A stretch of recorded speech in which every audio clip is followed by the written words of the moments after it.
On December 31st, 1973, we glimpsed the future. Bill somehow got us added to a New Year's Eve bill at the Academy of Music featuring Blue Oyster Cult and Iggy and the Stooges. We were fourth on the bill under a local New York band called Teenage Lust. Now I knew it was just a matter of time before we started blowing everybody away. And that night, we certainly made an impression. When we walked out on the stage in front of 4,000 people, I was stunned. It might as well have been 400,000. Not long into the set, I popped the button on my homemade pants and struggled to keep them up for the rest of the set, pressing my guitar awkwardly against my crotch to keep them from slipping down. Then Gene lit his hair on fire when he tried the fire breathing that the amazing Amazo had taught him. We were dangerous, all right, to ourselves. Still, even before the end of the night, I realized I didn't need to feel too bad. When it was time for the Stooges to play, the band took the stage and started playing, without Iggy. Crew members had to carry Iggy down a flight of steps, drag him to the side of the stage, prop him up behind the curtains dangling there beside the stage, and then basically throw him out on stage. Iggy could barely stand up, much less walk or jump. I suddenly realized why he did all those crazy contortions. Despite the hype and legend, I thought the Stooges were awful. Even so, we now knew we weren't ready to be headliners. Not yet. Fortunately, we had one more small-scale tune-up show scheduled before we headed off to Canada to kick off our promotional tour. Unfortunately, Neil chose that moment to approach me about something bugging him about my Star Child character. "I was wondering if we could tweak your makeup a little," he said. "What? Why?" "Your makeup is, well, it's a little effeminate. Maybe you can ditch the star and try something else?" To be a good sport, I agreed to experiment with a mask, something closer to Zorro or the Lone Ranger. After the show, Neil said, "Can you also maybe lumber around on stage? You know, like a caveman or something." Fuck this. Why would I do that? It's not what I'm about. I just didn't understand his objections.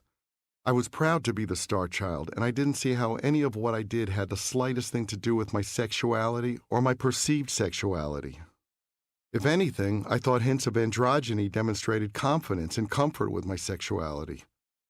And besides, people were drawn to it, so who cared what they read into it?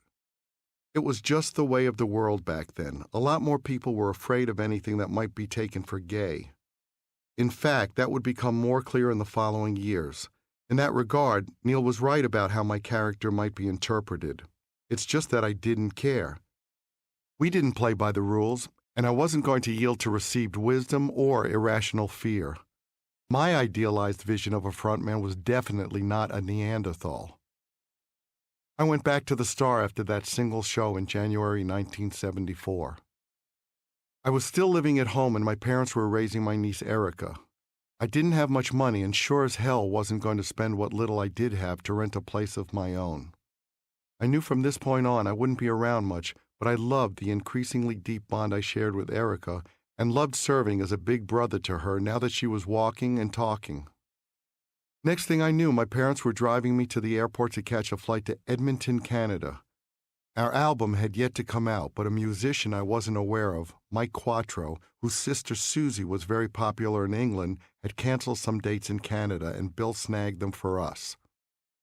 Sitting in the back seat of my parents' car on the way to the airport, I felt like I was being driven to summer camp. Little did my parents know they were actually driving me to a residency in a traveling whorehouse. Almost as soon as we landed in Canada, I realized that girls wanted to sleep with me, though the sleeping part was not a priority and was definitely secondary to more strenuous bedroom activity based on only one criterion. I was in a band. I was desirable, and I could hardly believe it. In addition to easy, random, nonstop sex, there were concerts to be played.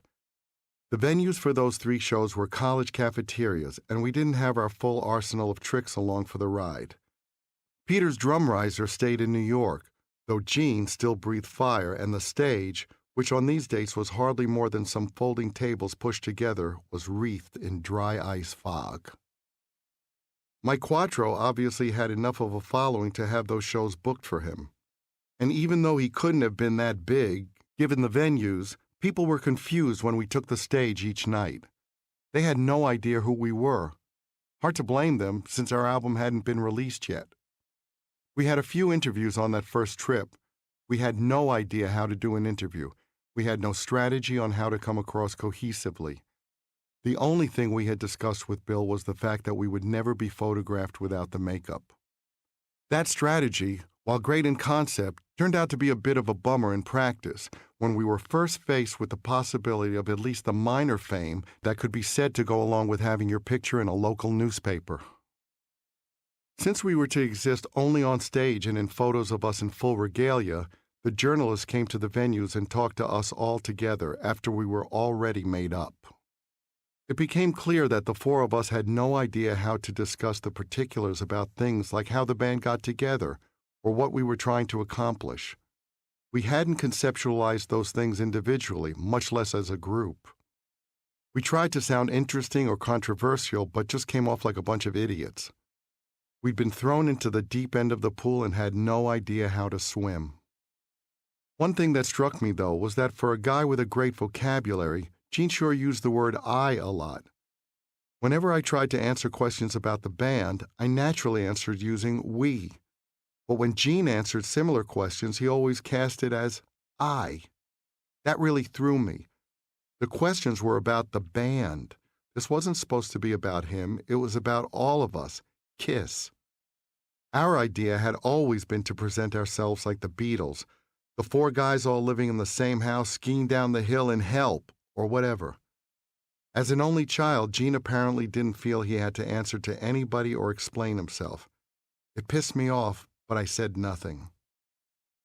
Back in New York, after about a week in Canada, Neil tipped us off that Nothing to Lose, which he had released as a single, was going to be played at 2 p.m. one day on WNEW, the big local FM rock station.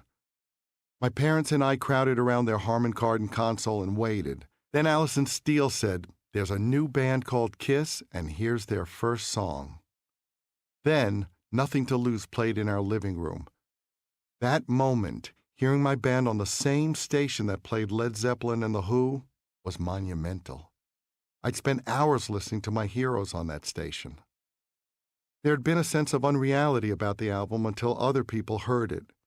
Even when I'd seen the finished cover in Bill's office, it hadn't seemed real. Now it was real. And the following week, when the album would be available in record shops and maybe even displayed in shop windows, and we would play a launch party in Los Angeles, it would be even more real. We flew to Los Angeles in mid-February for the party, which Neil had organized at the Century Plaza Hotel. It was a coming-out party to introduce us to the industry, including Neil's partners at Warner Brothers Records and whatever celebrities Casablanca could rope into coming. I immediately loved L.A. It was a different country, a world apart from the one I knew. Driving down Sunset Boulevard, I saw billboards touting bands instead of cigarettes or beer. Wow! I hoped to see Kiss up there one day. The city embraced music in a way New York didn't. It seemed to revolve around music and movies. It also felt somehow healthier. The combination of the sunny weather and the way people took care of themselves struck me. Casablanca put us up in the Chateau Marmont and rented 2 Chevys for us to drive around town. We would pile into the cars and go to Denny's or McDonald's. I roomed with Ace in a 2-story bungalow off in a private section of the grounds. Gene roomed with Peter. Each bungalow had 2 levels and several bedrooms and bathrooms. The first day, Ace went out for a walk and I decided to take a shower. While I was in there, the bathroom started to smell horrible. I pulled open the curtain to see what it could be, and there was Ace sitting on the toilet taking a dump. He looked up. "What are you doing in here?" I yelled. There were other bathrooms in the place, after all. He just shrugged. Ace was odd. Early in our L.A. visit, I asked a few people, "What do you do here? Where do you go at night?" One of the first places mentioned was the Rainbow, a bar and restaurant on Sunset Boulevard in West Hollywood. I had never heard of it, but as soon as I walked in, I knew I had found my synagogue, a new house of worship. The people in there weren't looking for anything more than a promise of tonight. It seemed to be a system of friends with benefits or strangers with benefits for a newcomer like me. The very first night, I met a great-looking blonde whose only criterion for going back to my room at the Chateau Marmont was that I was in a band that had a record deal.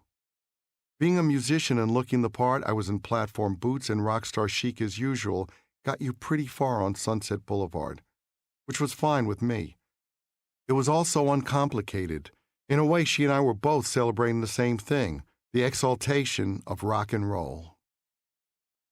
I had just gotten Led Zeppelin's Houses of the Holy on cassette, and I put that in a cassette player next to my bed in the hotel room. That album will always be synonymous with my first foray into the Appreciation Society of the Rainbow. When the woman left the next morning, I realized the scene in L.A. had no false expectations, in either direction. There was no judgment, no sense of condescension. We appreciated each other in a kind of wholesome way, as odd as it may sound. That night and the subsequent nights, all of which I spent at the Rainbow, was my rite of passage into rock and roll at a level I didn't know existed. I had heard about a rock and roll lifestyle, but I didn't have a sufficient idea of what it was like to even fantasize about it. My concepts of fame and rock and roll had been hampered by my limited experience. I expected the payoff to come in the form of a hot girlfriend. Instead, it came in the form of being with a different hot girl every day, sometimes several in the space of one day. It was incredible. L.A. seemed like the land of Oz. On February 18, 1974, Casablanca officially unveiled us at a party that was a bit like a cross between a bar mitzvah and a C-list celebrity gathering. Neil got up on stage and introduced us, and we started playing. Before we finished our first song, everybody cleared out of the ballroom. Too loud and too garish, they complained. Hey, we weren't the Eagles. No comfortable volume or songs about being desperate in the desert. We were East Coast, proud of it, and thought the whole West Coast cowboy thing was a bit of a joke.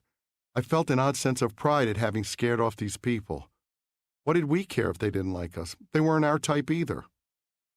Alice Cooper came to the event that night, too. Afterwards, he joked, "What you guys need is a gimmick."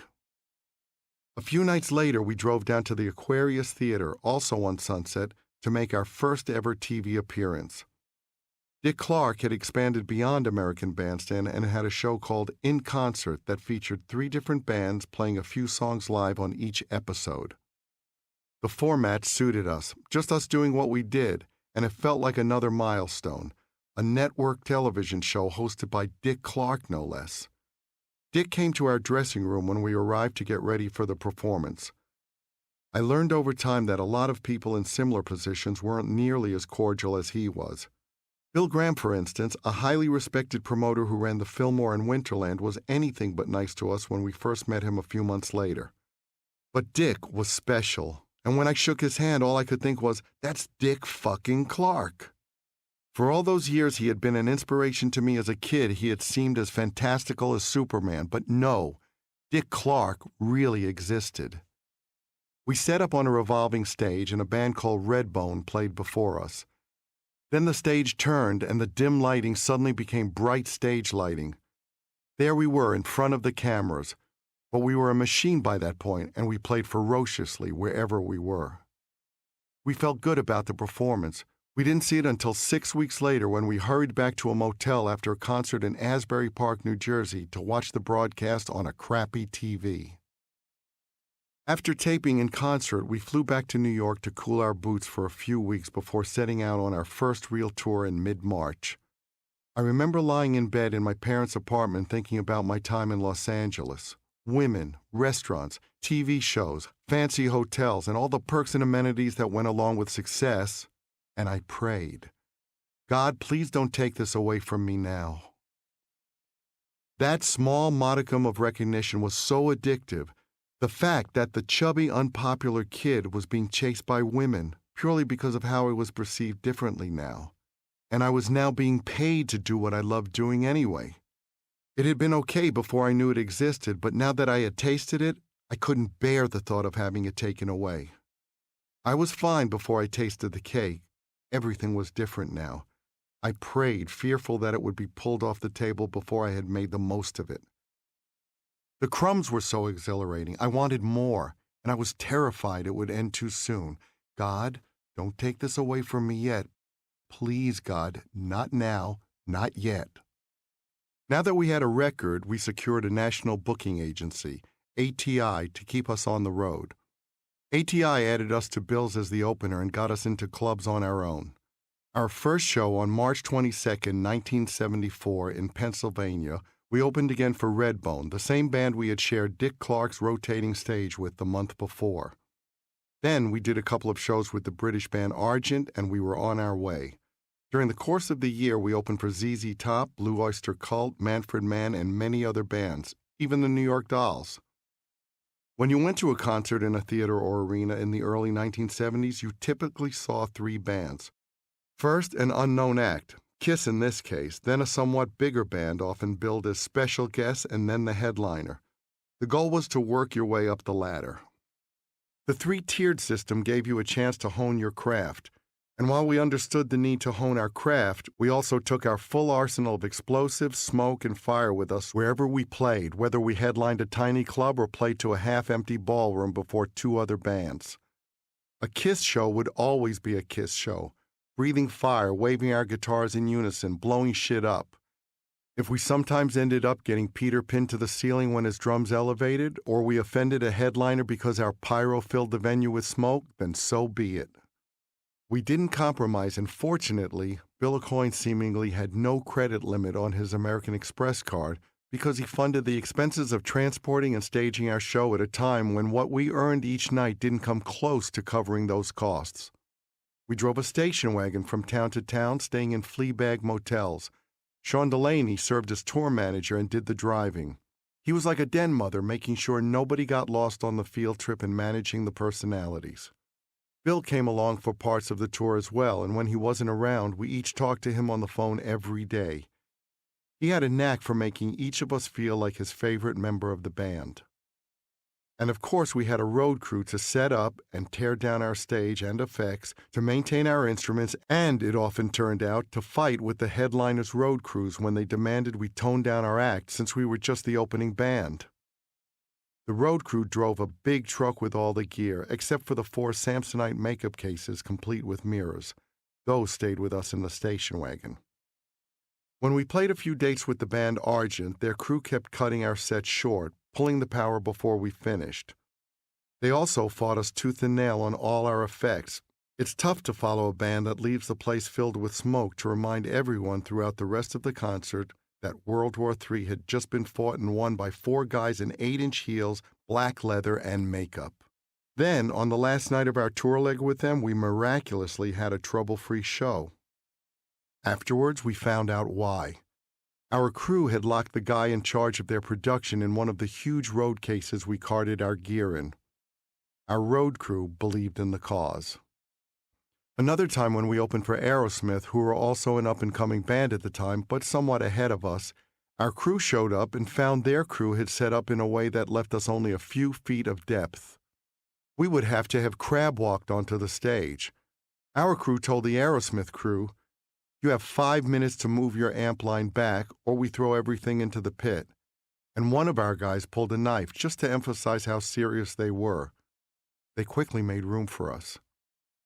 Of the initial few shows, one at the Bayou in Washington, D.C. on March 25th stands out.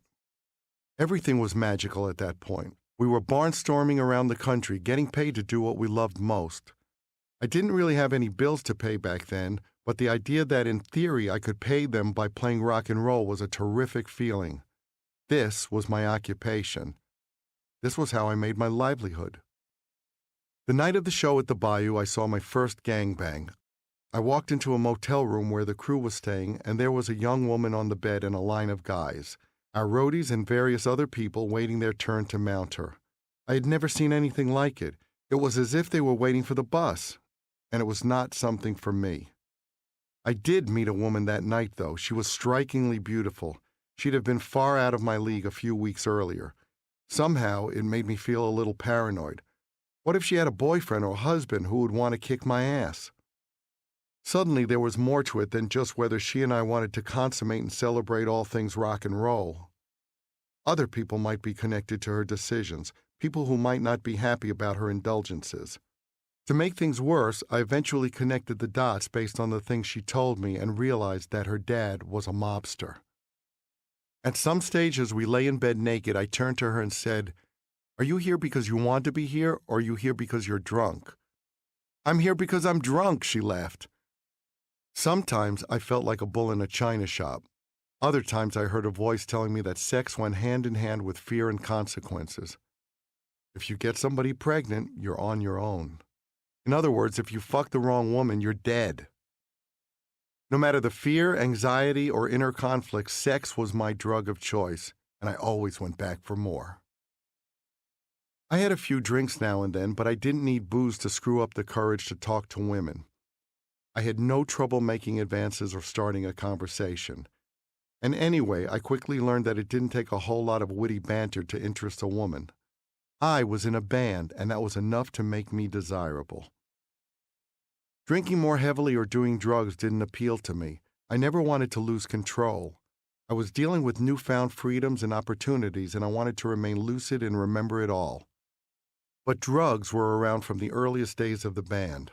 People showed up at the venues, at the motels, and at the radio stations and record shops where we did promo appearances and wanted to befriend us. The guys threw drugs at us, and the women threw their bodies. I had use for only one. The road crew, on the other hand, picked up the various colored pills that fans threw on the stage and gobbled them down like Skittles. It freaked me out. You don't even know what you just ate. One morning I went to our pyro guy's room and there was no answer. I pushed the door open, and he was huddled in the corner with a blanket over his head, looking green and unable to move. I didn't see the fun in that. The fact that nearly everyone in the rock world was high definitely contributed to my socializing less. Drugs were part of the culture, and not doing drugs set me apart. The fact that I wasn't doing blow or taking pills made other people uncomfortable. The fact that they were uncomfortable made me uncomfortable. My interactions with groupies and other women, on the other hand, were purely sexual, and drug use rarely came up. I couldn't imagine a better rush than having a woman want to go back to my room with me. Ace was an alcoholic, but in the beginning he stayed sober until after the show, at which point it was normal for him to drink until he was unable to stand. It was still funny then. For me, the ultimate gauge of whether his drinking was a problem was whether he was doing his job, and he was. What he wanted to do offstage was his business. One night, I found him crawling down the hall of a motel on all fours, talking to himself. "What are you doing, man?" I asked him. "I've got my little people with me," he said, gesturing around himself. As I tried to get past him, he said, "Oh, you just stepped on one." In some ways it was pathetic, but in other ways I have to say it was funny. We laughed at Ace a lot, and not in a demeaning way. He was amusing. He was an oddball. He constantly told jokes. Only later did it become ugly. Once he mixed in Valium and cocaine, it wasn't as funny anymore. Initially, though, he was just a likable kook. At one point, Ace got the nickname the Chef. With the exception of Gene, who never took his clothes off or showered in front of anyone else, we often didn't wear a lot in the dressing room before or after a concert. One night, while we were sitting in front of our mirrors putting on our makeup, Peter walked up behind Ace and put his dick on his shoulder. Ace very nonchalantly turned to the side and gave it a kiss. So he became the chef, because he had to taste everything. We also called Ace Scraps back then because he often reached across the table and took stuff off our plates. "Are you eating that?" he'd ask, and then grab. We all had breakfast and dinner together on the road. The breakfasts at cheap motels were pretty much the same. Scrambled eggs and toast and those little cups of grape jelly you peeled the top off of. Dinner varied. If someone had shrimp, Ace would eat the tails you left on the plate. Sometimes in motels, he would rummage through discarded room service trays as we walked down the hallways. It wasn't unusual to spend 10 or more hours a day in the station wagon together. Ace kept us laughing. One time Peter, who was older than all of us and had a long, mopey face, said, "I have the baby face in the band." Ace said, "Yeah, maybe a baby walrus." Another time in the car, Ace said, "I could really use a drink." This was not unusual for Ace. "You can drink my cologne," I said. "Really?" "Sure," I said. "Cologne is alcohol." So he screwed off the spray cap and took a swig of my Aramis. He spit it right out. We all laughed, including Ace. I thought of us as the Four Musketeers and figured we'd be together forever. We were the Vikings, the Huns, the Mongols, wreaking havoc in every town we invaded. We were the Beatles skiing down the hill in Help. We were Kiss. There was a genuine sense of camaraderie as we ate together, traveled together, got dressed for a show together, and played together. And on stage, we were a unified force. It wasn't real life, of course, and when we occasionally went home for brief stretches, we didn't see each other at all. On the road, though, we were Kiss, and it was fun to be Kiss. I knew we would work through and beyond this phase. There was almost a wistfulness. I was conscious that we were living this quaint rock and roll existence on the way to stardom, because stardom was never a question in my mind. We are going to make it. Bill set up promotional appearances at local papers, radio stations, and record shops at every possible opportunity. After a few months, we began to get a little big for our britches, moaning about having to do appearances. One afternoon, when we were supposed to get dressed and go to a record store, we decided we weren't going to show up. Fuck it. Bill was out with us at the time, and he came storming to our motel rooms, gathered us together, and yelled, "Are you kidding me?" We told him we didn't feel like doing it. We felt like it was a waste of time and maybe even beneath us. "You guys are acting like you've qualified for the Olympics or something," he scolded. "You're not even contenders yet." We looked at each other and said, "Oh." We put on our makeup. We went to the record store. We listened to Bill, and he was almost always right. Neil, on the other hand, approached things from an entirely different philosophy, learned during his Buddha days, and seemed to find nothing wrong with jeopardizing an act's potential career longevity for the chance of a hit single today, no matter how trite or substandard. He got us into a recording studio in early spring 1974 to do a cover of an old Bobby Rydell song called "Kissin' Time." He told us it was promotional music for a kissing contest, an idea that was contrary to everything I envisioned for the band. I thought it was tacky. The bands I looked up to wouldn't do something like that, but Neil assured us our recording would be used for background music in a radio spot for the contest, nothing more. Of course, no sooner had we cut the not particularly great rendition of the song than Neil issued it as a single. He had a unique way of dealing with things sometimes. After the single was released and the kissing contest was rolled out on some radio stations around the country, Neil scheduled us to appear at one of the contests being held at a record store. I walked in there in full makeup, feeling very full of myself, and strolled over to a couple who had their lips locked.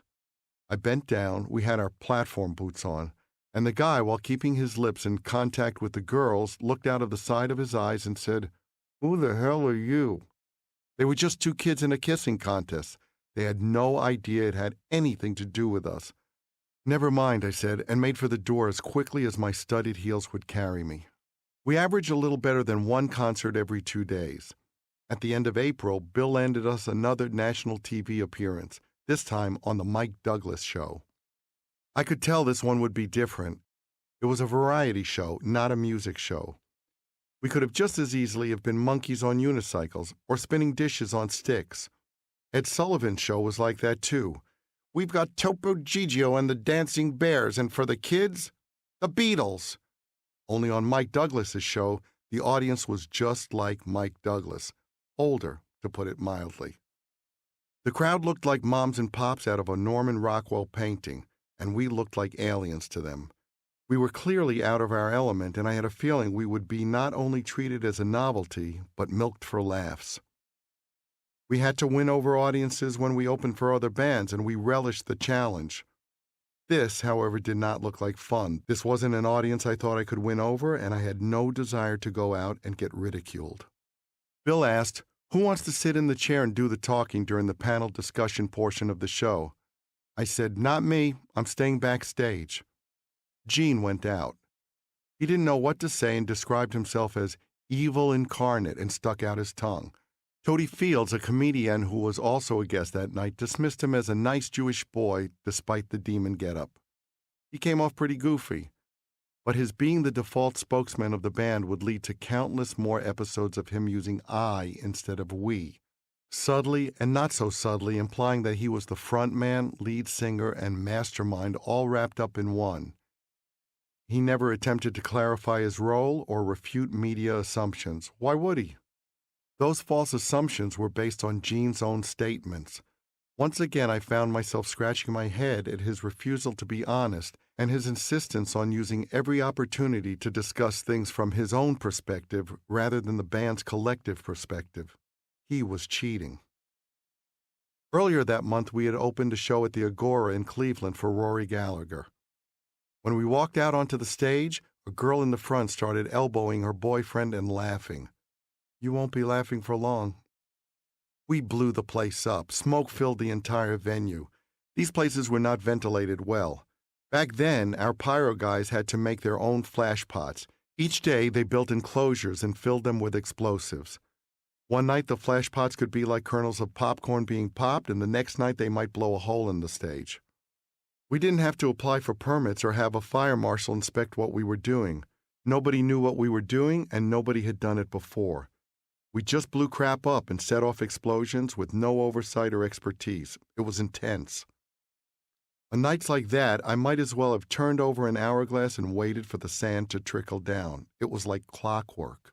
We always won over even the most skeptical people. We never failed to get a crowd on its feet. Of course, no show, no matter how big, could mask a crappy band.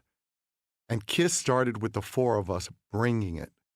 You can have a beautiful car with a sparkling paint job and loads of chrome trim, but if it doesn't have a great engine, it isn't going anywhere. We provided the engine, and we won audiences because of the power of the four characters and the music we made. Another night, we opened for a mid-level British blues band called Savoy Brown at a jam-packed ice skating rink in Michigan. Some of the guys in the band had never seen us, and they came to the side of the stage as we started playing and laughed in full view of us. I was laughing inside, though, because I knew how tough it was to follow KISS. And sure enough, they may have been laughing during our set, but they were crying when half the audience left during theirs. They changed their tune after that. Some of the musicians we met I liked as people, and we played with a lot of bands whose music I liked and respected, but our attitude as a band was always the same. We will annihilate you. When I reached the stage steps, it was no longer a kumbaya moment. Even though it wasn't conceived in hatred or animosity, we were deadly serious about the fact that we wanted to kill other bands when we hit that stage. Not the audience, the other band. We took huge pride in what we were doing. We were focused, we were driven, and we wanted to decimate them. We are KISS. We were missionaries for KISS's brand of rock and roll, and we would not stop until we converted everyone. Sometimes our missionary fervor took on biblical proportions. One night in Fayetteville, North Carolina, our bomb set the curtain on fire. The curtain owned by the headliners, Black Oak, Arkansas. We got thrown off that tour. In the Deep South, people loved us when we were on stage. We had a license to be freaks on stage and were welcomed as entertainers. But off stage, people wanted to kill us. As soon as we left the venues and were just guys in platform boots with big hair, wearing scarves, jewelry, and women's blouses, we felt hunted. Outside of rock clubs, people had zero tolerance for guys who looked to them like fags, which people constantly shouted at us. I kept worrying we might end up squealing like pigs, like in the scene from the movie Deliverance, which I had seen the year before.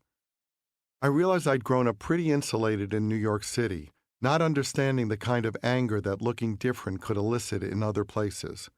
Still, I sensed the discrimination more than I saw it. That couldn't be said for some of our crew members, like our road manager, J.R. Smalling, the guy who came up with our stage introduction. You wanted the best, you got the best. J.R. was black, and for several days when we had a local driver in the South, the white driver kept referring to J.R. as Leroy. I also heard the N-word hurled around a lot. We didn't attract hecklers, though. For one thing, I think people who came to shows found us somewhat intimidating. And our willfulness was obvious, too, our commitment to what we were doing. When we ran into people outside the show calling us names, I wanted to say, hang on a minute, I'm the same guy you were clapping for. I put down my guitar, and you want to lynch me? We stuck close to our motels in places where we didn't feel safe. We ate at the motels, got in our car, and hit the road. We weren't big on stopping at Billy Bob's Diner or Bubba's Barbecue. We got our asses from point A to point B. We passed Graceland at some point along the road, and I was very disappointed. It just looked like an anonymous doctor's house in the suburbs. I had expected a massive mansion. I opted to go off with a couple of women who owned a clothing store in Memphis instead of taking the tour of Elvis's place. Even in the South or in other conservative places like Salt Lake City, we found our fans or they found us. And always women. Girls waited in the lobby or out front of our hotel rooms until we were available. We could have had one of those machines you see at the motor vehicles department. Take a number and wait for it to be called. Most of the time, I didn't even know the girls' names. It still amazed me that the women I met on the road came to my room with barely so much as an introduction when I figured there were probably guys in town who had to date them for months to get anywhere. It all quickly became normal, and what a relief. I was now getting laid and felt desired without any fear of emotional connection, which was the last thing I wanted. I got what I craved without any of the dangers as I saw it.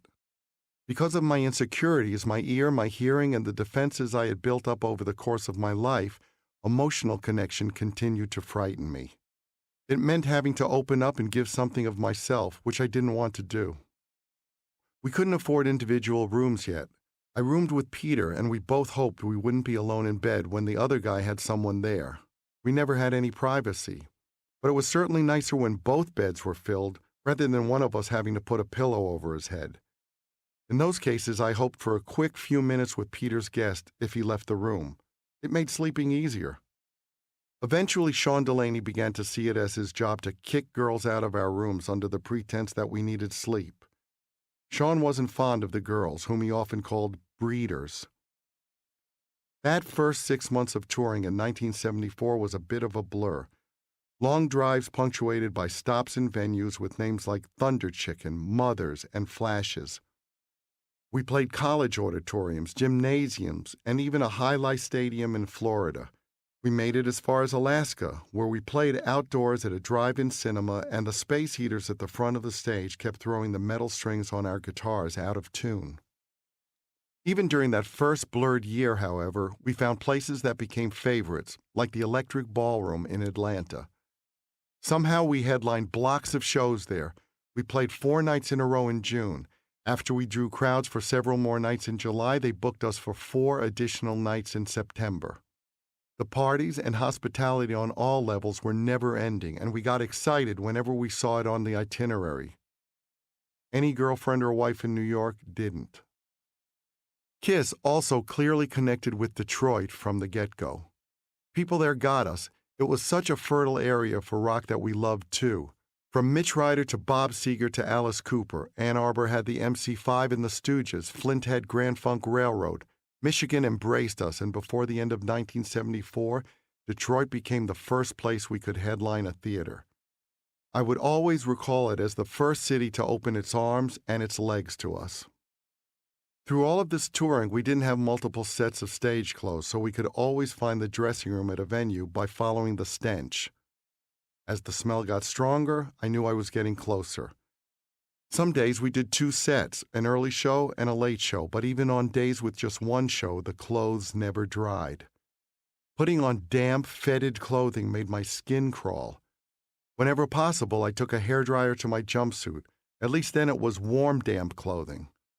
After my wardrobe malfunction at the Academy of Music with the button popping on my homemade pants, I had bought a pair of Danskin tights. I took a lot of flack for them at first, but they turned out to be really practical, and the other guys ultimately made the switch too.